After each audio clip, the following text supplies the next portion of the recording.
Nipah പ്രതിരോധ പ്രവർത്തനത്തിനായി ആരോഗ്യമന്ത്രി കെ മുരളീധരൻ കോഴിക്കോടെത്തി. മന്ത്രിക്ക് പോലീസ് സുരക്ഷ വർദ്ധിപ്പിച്ചിട്ടുണ്ട്. പ്രതിഷേധ സാധ്യത കണക്കിലെടുത്താണ് സുരക്ഷ കൂട്ടിയത്. കെ വി രാഹുൽ വിവരങ്ങളുമായി നമുക്കൊപ്പം ചേരുന്നുണ്ട്. രാഹുൽ, ഇന്നലെ കോഴിക്കോട് ബേപ്പൂർ MLA മുഹമ്മദ് റിയാസിന്റെ പ്രതിഷേധമൊക്കെ കണ്ടതാണ്. ആ സാഹചര്യത്തിലാണ് ഇപ്പോൾ സുരക്ഷാ വർധന. നമുക്കറിയേണ്ടത് ഈ നിപ്പയുമായി ബന്ധപ്പെട്ടൊക്കെ കണ്ടെയ്ൻമെന്റ് സോണ് വേണ്ട എന്നുള്ളൊരു തീരുമാനത്തിലേക്ക് ആരോഗ്യവകുപ്പ് എത്തിയിട്ടുണ്ട്. പക്ഷേ ആശങ്കയുണ്ട്. എന്തൊക്കെയാണ് യോഗത്തിൽ ചർച്ചയാവുക? ആരൊക്കെ പങ്കെടുക്കും?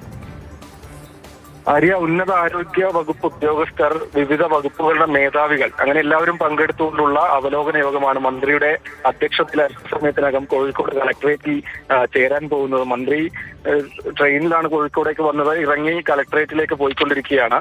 എടുത്തു പറയേണ്ട ഒരു കാര്യം, പ്രധാനപ്പെട്ട കാര്യം, പ്രതിഷേധ സാധ്യത കണക്കിലെടുത്ത് കെ മുരളീധരന് പോലീസിന്റെ സുരക്ഷ വർദ്ധിപ്പിച്ചു എന്നുള്ളതാണ്. റെയിൽവേ സ്റ്റേഷനിൽ തന്നെ മന്ത്രി വന്നിറങ്ങുന്ന സ്ഥലത്ത് തന്നെ 50-ലധികം അല്ലെങ്കിൽ അത്രയധികം പോലീസുകാരെയാണ് വിന്യസിച്ചിരുന്നത്. ടൗൺ സിറ്റി പരിധിയിൽ നിന്ന് ആ സ്ഥലങ്ങളിൽ നിന്ന് പോലീസ് ഉദ്യോഗസ്ഥർ സ്ഥലത്തേക്ക് എത്തുകയും ACP തന്നെ എത്തുകയും ചെയ്തു എന്നതാണ്.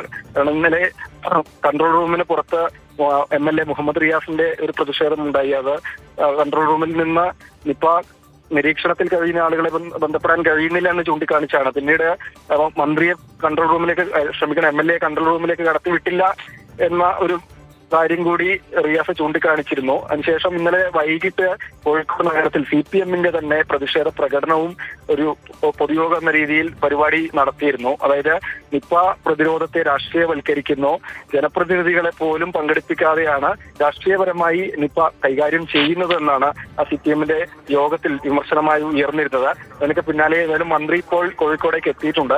അവലോകന യോഗം അല്പസമയത്തിനകം ചേരുകയും ചെയ്യും. ആ ഒരു പ്രതിഷേധ സാധ്യത, കരിങ്കൊടി പ്രതിഷേധമൊക്കെ ഉണ്ടാകാനുള്ള ഒരു സാധ്യത കണക്കിലെടുത്തുകൊണ്ടാണ് പോലീസിന്റെ സുരക്ഷയും ഏതായാലും വർദ്ധിപ്പിച്ചിട്ടുള്ളത്.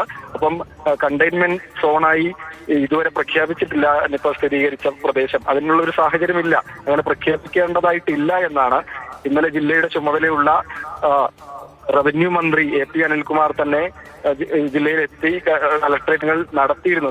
ഒരു മാനദണ്ഡം പാലിച്ചുള്ള പ്രതിരോധ പ്രവർത്തനം ഇത്തവണ നടക്കുന്നില്ല, ഗുരുതരമായ വീഴ്ചയുണ്ട് എന്നാണ് പ്രതിപക്ഷം ആരോപിക്കുന്നത്. കെ വി രാഹുലാണ് വിവരങ്ങൾ നൽകിയത്.